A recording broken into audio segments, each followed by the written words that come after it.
Hi guys, JM here and welcome back to another hair reband tutorial video. And for today's video is mag-hair reband with color na naman tayo.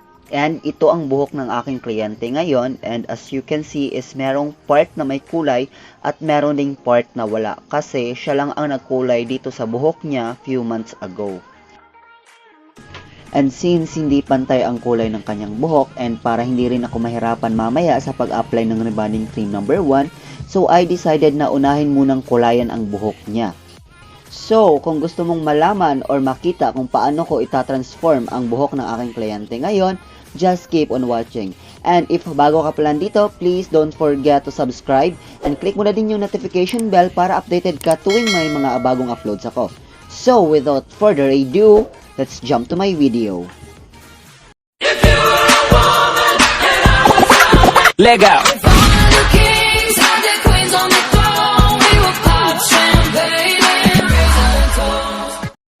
To start our hair color application is i-section muna natin ang buhok ni client para hindi tayo mahirapan sa pag-a-apply ng hair color. And ang gustong kulay ng aking kliyente is very light ash blonde. But before kami nag-schedule sa pagre-rebond sa kanya, isinet ko muna yung kanyang expectation na hindi namin ma-achieve ang very light ash blonde na color kasi kailangan pang mag-undergo ng hair bleaching para lumabas ang ash na kulay. And nag-agree naman si client kahit hindi namin ma-achieve ang very light ash blonde na kulay. And ang hair colorant na ginamit ko is 9.1 very light ash blonde from Rebond Performance at hinaluan ko ito ng 9% na oxidizing cream from Rebond Performance din.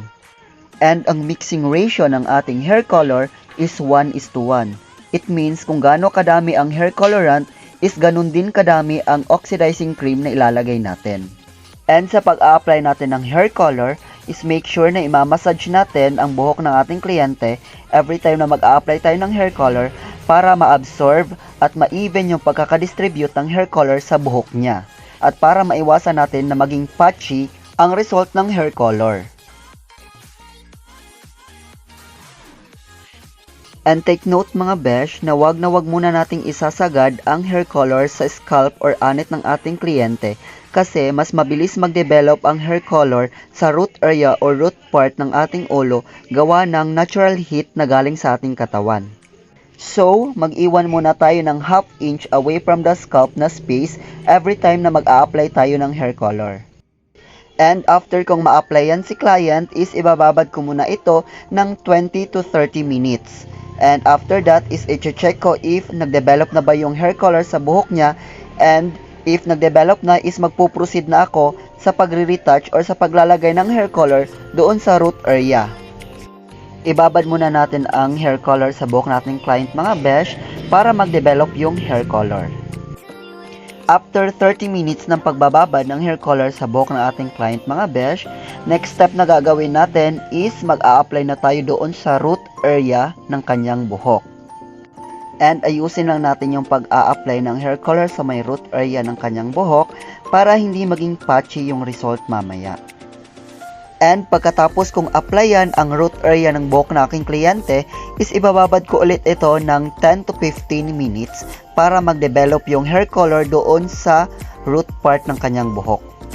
And after that is babanlawan ko na ang buhok ng aking kliyente at isa-shampoo ko ito para mawala or maalis yung mga excess products na gawa ng ating pag-hair color.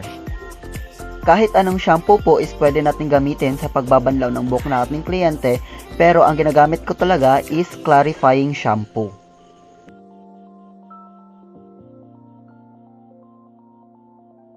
And after kong banlawan ang buhok ng aking client, is hindi ko na to pinatuyo kasi isusunod na natin ang pag-hair rebond. And ang application na gagamitin natin is wet application kasi kinulayan natin ang buhok ng ating kliyente kanina at para hindi agad tumalab yung gamot sa buhok niya at makontrol natin.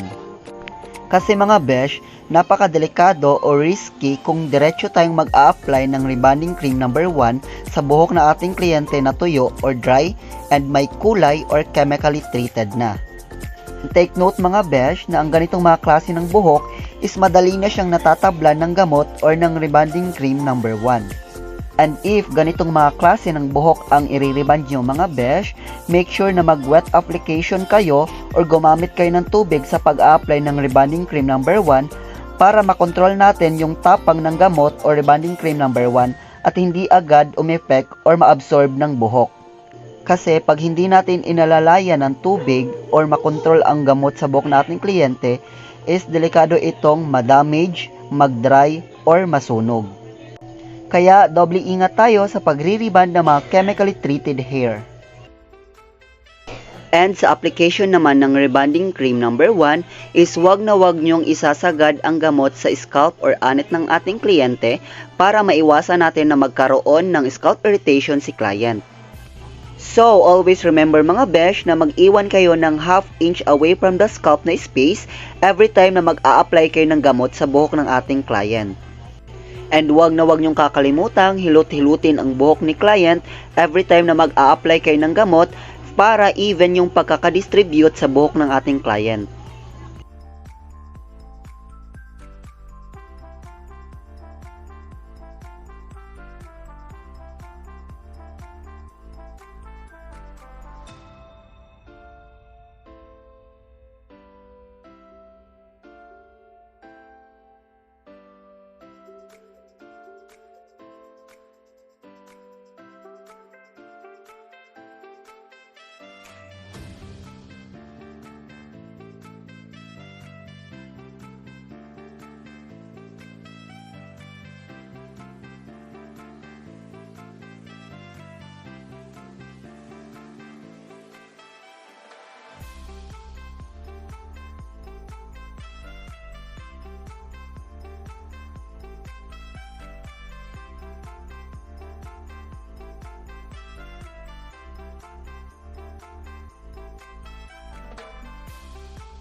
And after kong mag-apply ng rebonding cream number 1 sa buhok ng aking client, is ibababad ko muna ito ng at least 15 to 20 minutes. And after that is i-check ko kung kailangan ko bang mag-retouch or mag-reapply.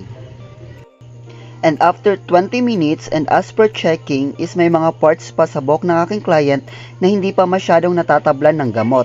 Kaya nag-retouch ako. And sa pagre-retouch naman mga besh is pwede tayong mag-reapply ng gamot, especially doon sa parts ng buhok ng ating client na napapansin nating natutuyot habang ibinababad natin ang gamot.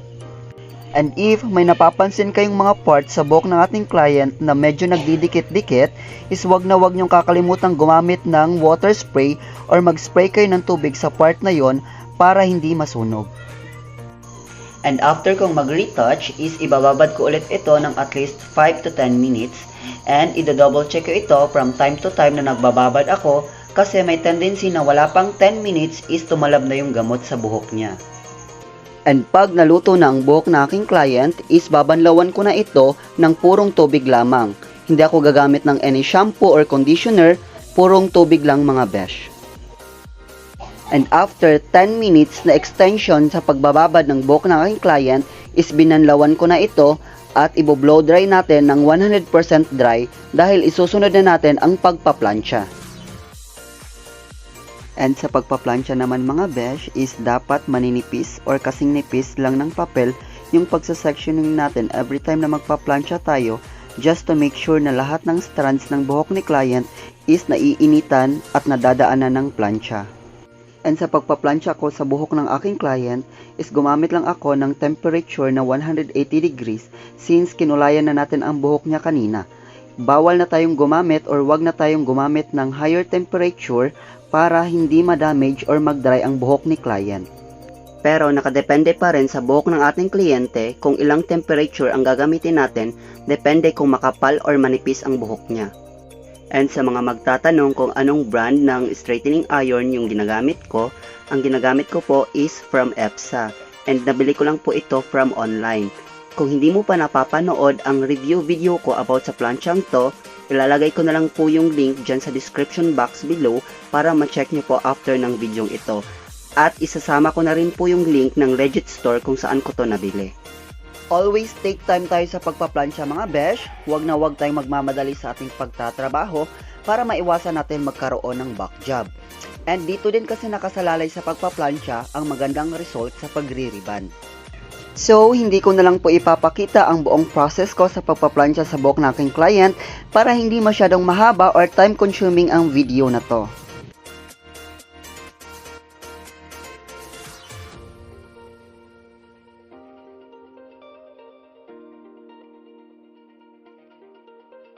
So, ito na yung naging result ng pagpaplansya ko sa buhok ng aking client.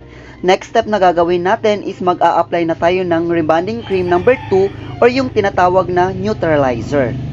Pero, before tayo mag-apply ng neutralizer, is pahingahin muna natin ang buhok ng ating kliyente after natin magplansya ng mga at least 5 to 10 minutes.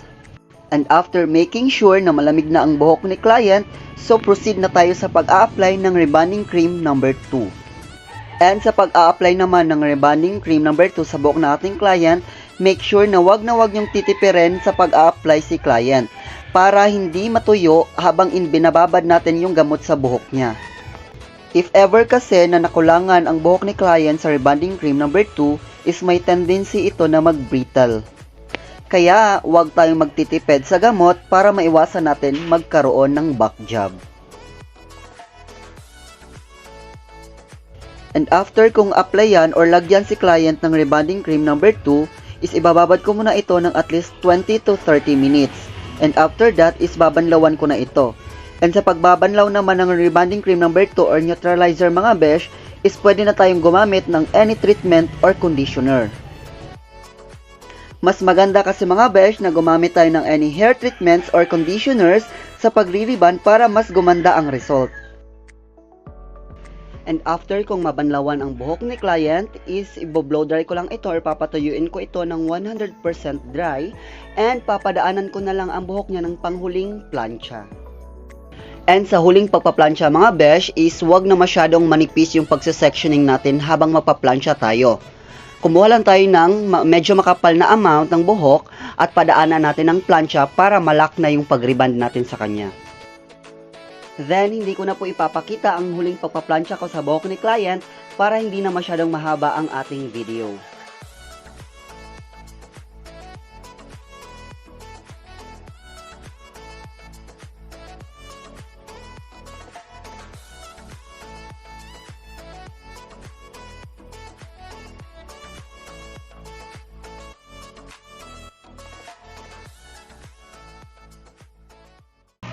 And here, the final result ng ating hair rebond with color sa aking client.